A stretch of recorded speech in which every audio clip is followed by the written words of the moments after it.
உங்களுக்கான இன்றைய வாக்குத்தத்தம்.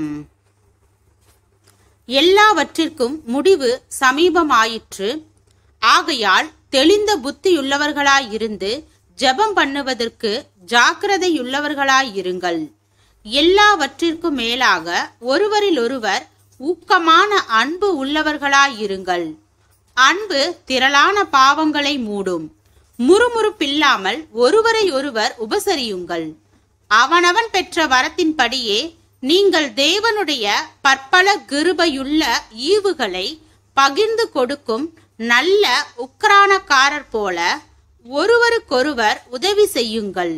ஒருவன் போதித்தால் தேவனுடைய வாக்கியங்களின்படி போதிக்க கடவன். ஒருவன் உதவி செய்தால் தேவன் தந்தருளும் பலத்தின்படி செய்ய கடவன். எல்லாவற்றிலேயும் இயேசு கிறிஸ்து மூலமாய் தேவன் மகிமைப்படும்படியே செய்வீர்களாக. அவருக்கே மகிமையும் வல்லமையும் சதா காலங்களிலும் உண்டாயிருப்பதாக. ஆமீன். 1 பேதுரு 4வது அதிகாரம் வசனம் 7 முதல் 11 வரை.